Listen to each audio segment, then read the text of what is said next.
Nous sommes encore dans la joie de nous retrouver aujourd'hui autour du nom puissant de notre Seigneur Jésus-Christ.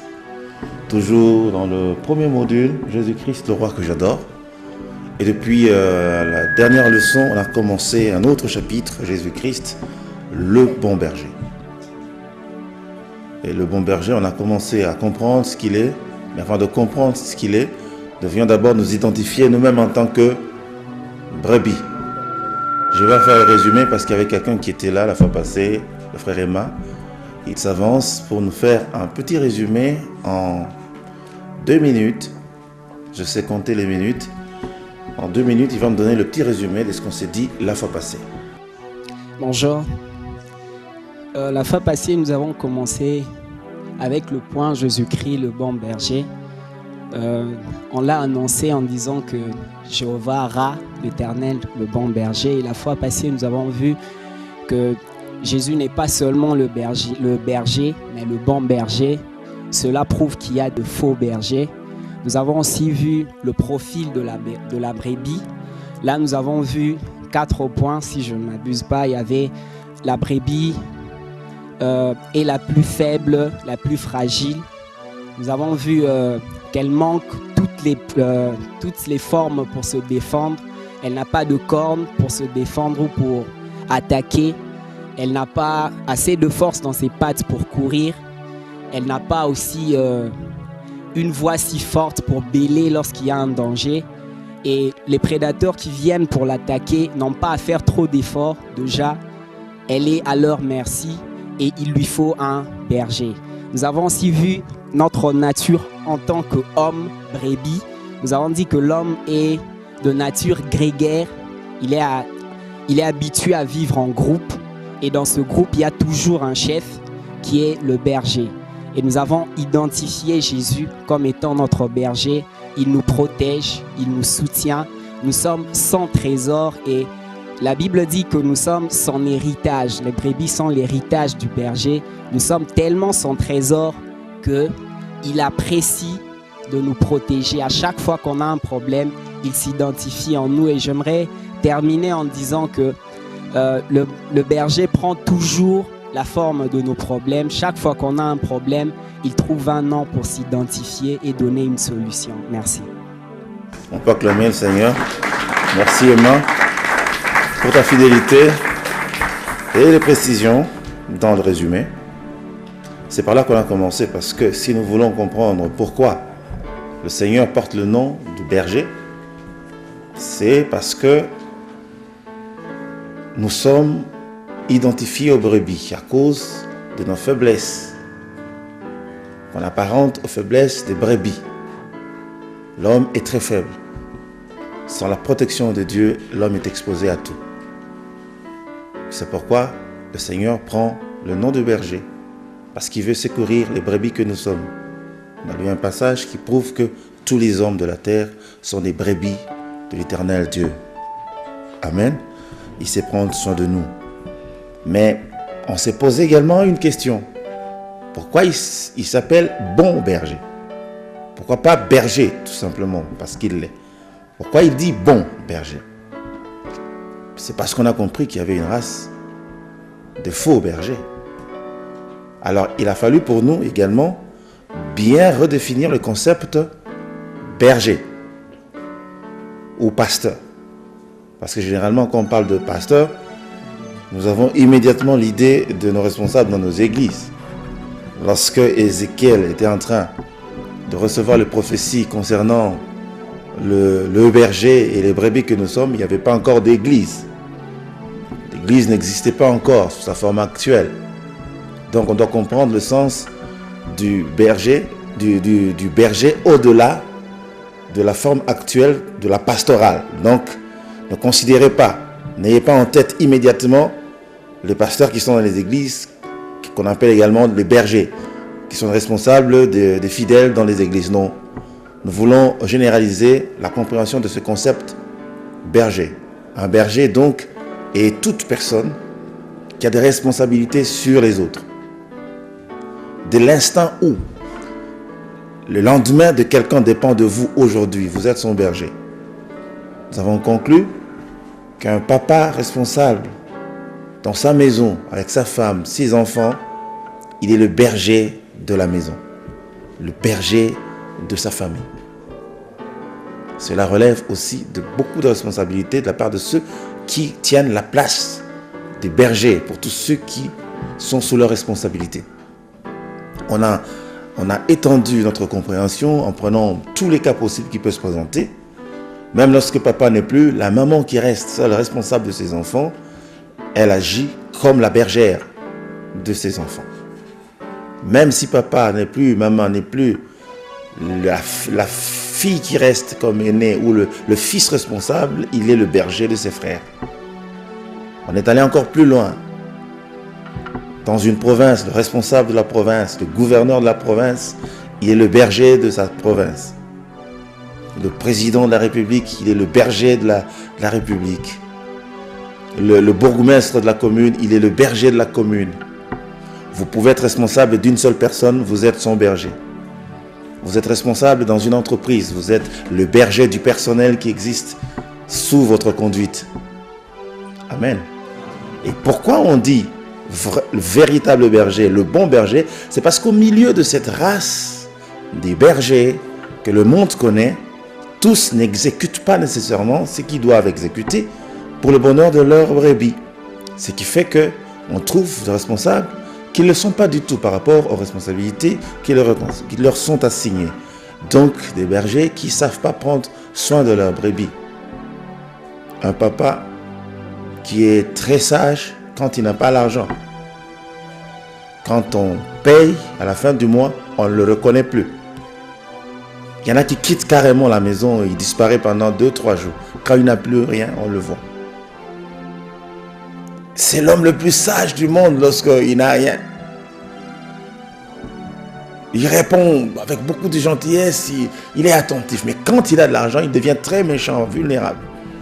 On ne sait même pas s'approcher de lui parce qu'il croit qu'on vient lui demander l'argent. Et pour qu'il ne soit pas exposé à beaucoup de demandes, il disparaît. Il y a des papas comme ça. C'est un faux berger. Il y en a qui sont dans l'occultisme. On lui a demandé du sang pour aller accroître son pouvoir. Il va donner le sang de la brebis. C'est un irresponsable. Il ne sait pas sécuriser sa famille. Aujourd'hui, il y a beaucoup de mamans qui souffrent à cause de leurs maris qui sont dans l'occultisme ou dans la magie ou dans la sorcellerie. Parce que ce sont des hommes avec lesquels on ne peut pas bien vivre. Ça devient intenable. Il y a des enfants qui subissent l'influence ou les conséquences négatives, perverses de l'occultisme de leur berger. Lorsque vous êtes dans une entreprise et que le berger de l'entreprise, le numéro 1 de l'entreprise, pense que c'est d'abord lui et tout le monde vient après, c'est difficile que les gens vivent dans la joie et dans le bonheur. Dieu a placé les hommes sur la terre pour qu'ils soient heureux.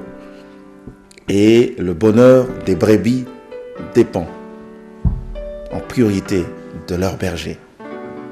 Qu'est-ce qu'ils ont comme projet pour leurs brebis? Si nous voulons comprendre comment ça se passe au milieu des hommes qui ne savent pas être bons bergers dans toute la ligne, c'est pour nous donner l'image du véritable berger qui est Jésus-Christ. Et si nous voulons bien l'adorer, l'exalter, le louer, nous devons d'abord nous positionner, nous, en tant que brebis, pour savoir qu'est-ce que nous pouvons attendre de notre berger.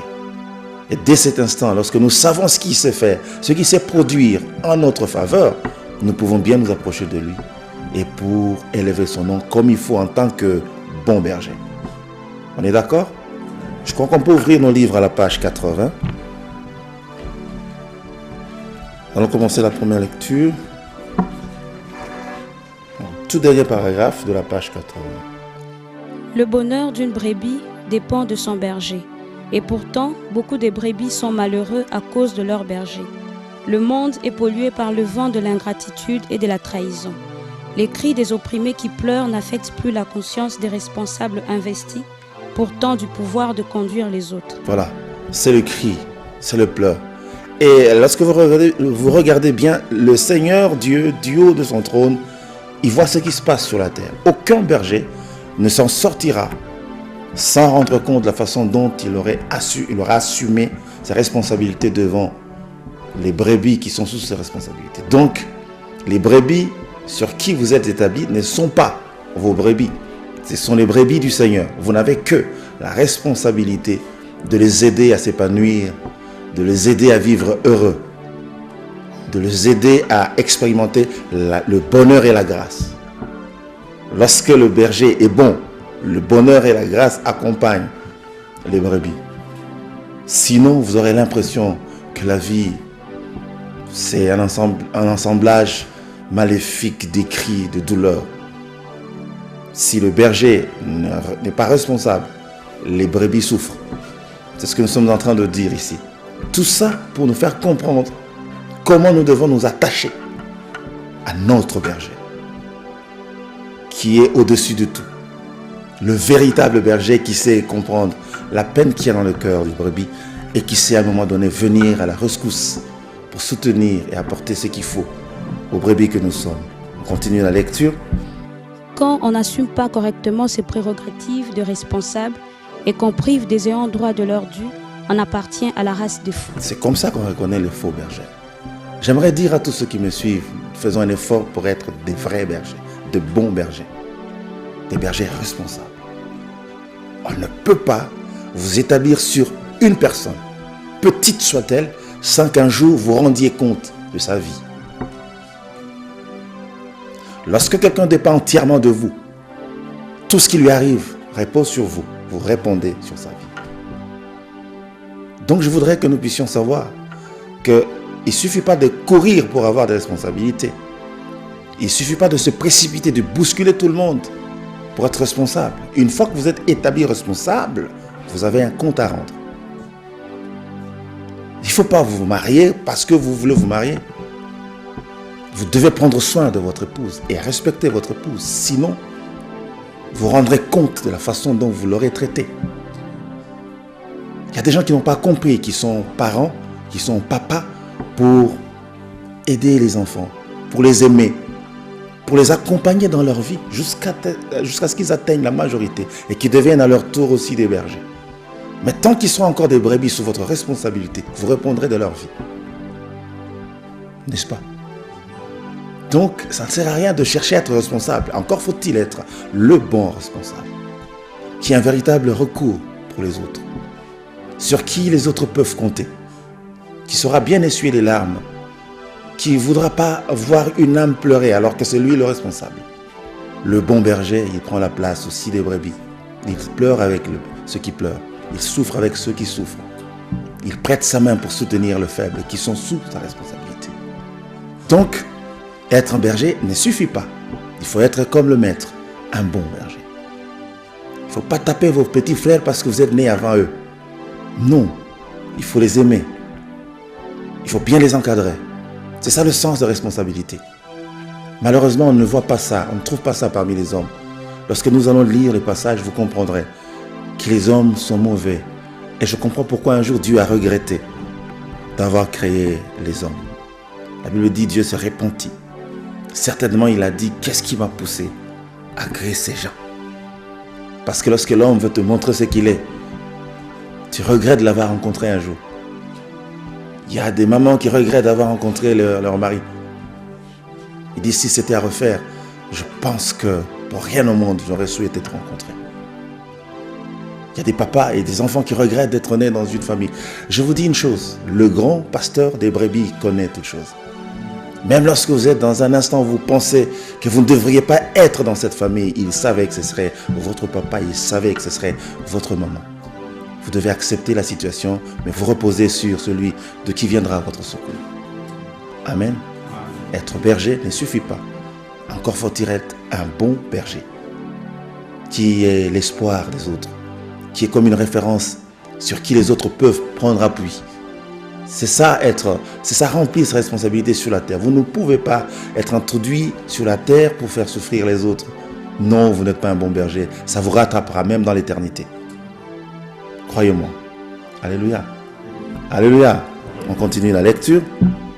Quand on envoie promener ceux qui crient au secours et qui ont besoin d'aide. Quand on envoie promener ceux qui crient au secours et qui ont besoin d'aide et de soutien, quand on les renvoie alors qu'on peut les aider, quand on les renvoie alors qu'on peut les aider, on appartient à la race de faux. on appartient à la race des faux. Donc quand tu adores le Seigneur en tant que bon berger, tu dis Seigneur, tu ne renvoies pas ceux qui viennent à toi parce que tu es le bon berger. Tu comprends le cri de nos cœurs. Avant que cela ne sorte du cœur, il a déjà entendu un cri. Même le silence a un cri devant lui. C'est-à-dire, il entend le bruit du silence. La Bible dit, la parole n'est pas encore dans nos bouches. Il a déjà entendu. C'est ça le véritable berger. Très attentif. Moi je dis par moments, même les poules sont beaucoup plus responsables que certains bergers parmi les hommes. Je me suis toujours dit ça. Parce qu'une poule, elle est poule quand elle n'a pas encore de petits poussins à côté. Dès l'instant qu'elle a ses poussins, attention, elle n'est pas obligée de fuir devant un homme. Voilà les responsabilités, même au niveau des animaux. Et il faut que les animaux et la nature nous enseignent. Elle peut se lever contre un géant, simplement parce qu'elle sent que ses poussins sont menacés. Si une poule peut agir comme ça, qu'est-ce à dire d'un homme? Où sont partis les cœurs des hommes? C'est pourquoi nous disons, il y a certains qui ont une pierre à la place du cœur. C'est difficile de convertir une pierre en une chair. Il faut changer le cœur. C'est pourquoi le psalmiste a dit, donne-moi un cœur nouveau. Il y a des cœurs qu'on ne peut plus changer. Il faut carrément, comment on dit, implorer la grâce de Dieu pour qu'il donne un cœur nouveau. Il faut qu'on prie pour nos responsables qui ont besoin des cœurs nouveaux. Un cœur d'amour, de compassion, un bon cœur. On ne peut pas être un bon berger quand on n'a pas un bon cœur. Parce que tout vient de l'intérieur. Alléluia. Continue. Le pâturage a perdu sa verdure. Le pâturage a perdu sa verdure.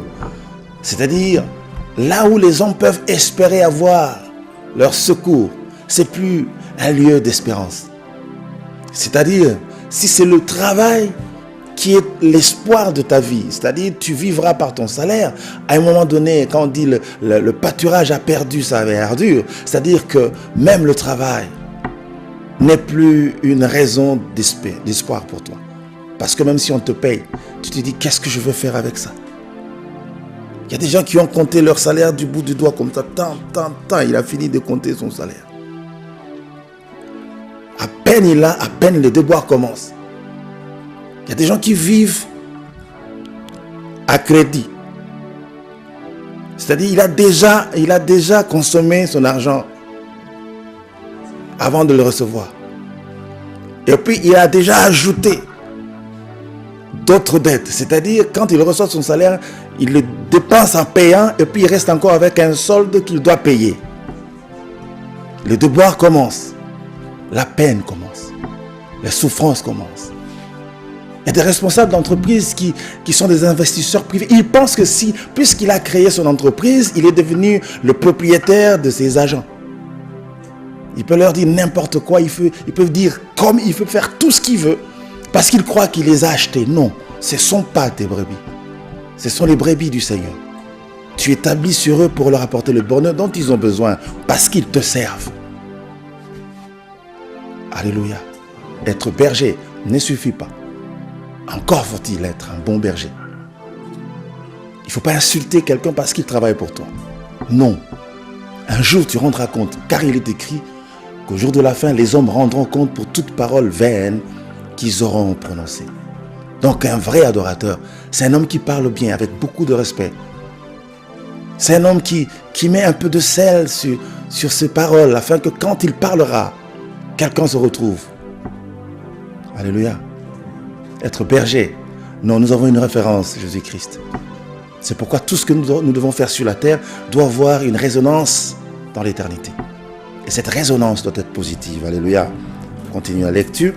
Ils ont piétiné dans l'eau destinée aux brebis. Ils ont piétiné dans l'eau destinée aux brebis qui n'ont plus à boire. C'est à eux. Mais on ne sait plus prendre ça parce qu'ils ont sali. Les brebis sont exposées. Plus de pâturage, plus de sources paisibles d'eau. pour étancher leur soif. La vie devient une adversité. Il y en a qui regrettent d'être nés un jour. Non. Il y a encore un espoir pour ceux qui pensent que le bon berger existe. Alléluia. On peut y aller? Le bonheur devient un rêve lointain. Un rêve lointain. Presque irréalisable. Presque irréalisable. La grâce semble étouffée par les déceptions et leurs effets s'éteignent. Voilà pourquoi, voilà comment les souffrances peuvent exposer les brebis à tous les dangers possibles. Parce qu'il y a un grand danger qui guette les brebis. Souvenez-vous de ce qu'on s'est dit la fois passée. Les prédateurs, c'est-à-dire les animaux féroces, sauvages, qui mangent les brebis, ne vont jamais loin de la bergerie. Ils sont toujours aux aguets. Ils ont ce qu'on appelle la patience des prédateurs. Il sait camper. C'est armé de patience. Il sait attendre patiemment jusqu'à ce que une brebis fragile soit à sa portée. À ce moment-là, il n'y a plus d'excuses. C'est-à-dire qu'il peut accepter de rester affamé pendant toute une journée parce qu'il sait que quelque part avant la fin de la journée, il peut tomber sur une brebis fragile. Écoutez, lorsque vous ne savez pas prendre en charge ceux sur qui vous êtes établis, vous les exposez à tout vent. Alléluia. Ne croyez pas que tous les enfants qui sont allés dans la rue sont nés dans la rue. Non. Parfois, les conditions difficiles à la maison, par instinct de conservation, quelqu'un peut se lever pour dire « je ne veux pas sombrer. Si je reste ici, je mourrai. Je préfère aller me débrouiller ailleurs. » Vous remontez le fil, vous retrouvez un berger irresponsable. Et lorsque vous voulez comprendre pourquoi ce berger est irresponsable, il a aussi un berger. Si c'est un fonctionnaire, il a aussi un berger qui est l'État. Vous remontez le fil, vous trouvez que l'État n'a pas rempli sa responsabilité. Donc, ce sont des responsabilités partagées. Quelque part, nous devons comprendre tout ce qui arrive. Dans la plupart des situations qui arrivent aux hommes sont les fruits de l'irresponsabilité de leur berger. Donc, nous devons comprendre si parmi les hommes, il y a des bergers qui sont irresponsables, notre berger n'a jamais été irresponsable. Donc, quand tu adores Jésus comme le bon berger, dis-lui, Seigneur, tu connais mes peines, tu connais mes souffrances et tu as une réponse à toutes mes préoccupations. Dis-lui, quelle que soit la longueur de la nuit, je sais, Seigneur, tu t'appelles du nom du soleil qui se lève dans ma vie pour apporter le réconfort qu'il faut, le soutien dont j'ai besoin. C'est Maloubawana. Tu vas dans une adoration thématique. C'est-à-dire, on vient adorer le bon berger. Arme-toi. Prépare ton cœur à déverser sur lui ces paroles qui démontrent effectivement qu'il est le bon berger. Il aime ça. Quand vous lui apportez les mots qui prouvent qu'il est le bon berger, il le devient pour vous. C'est la puissance de la proclamation. Proclame bien le bon berger. Il va te conduire dans les verts pâturages. Proclame bien le bon berger. Il t'amènera vers les eaux paisibles. Proclame bien le bon berger. Il activera le bonheur et la grâce tous les jours de votre vie. Alléluia. On peut continuer la lecture. Parce qu'ici, il y a un grand danger qui guette les brebis. Un grand danger qui porte le nom de la destruction, de la déviation et de la perdition. On peut le lire dans le premier livre de Pierre, au chapitre 5, le verset 8 seulement. Ne vous laissez pas distraire, soyez vigilants. Votre adversaire, le diable, rôde autour de vous comme un lion rugissant, cherchant quelqu'un à dévorer.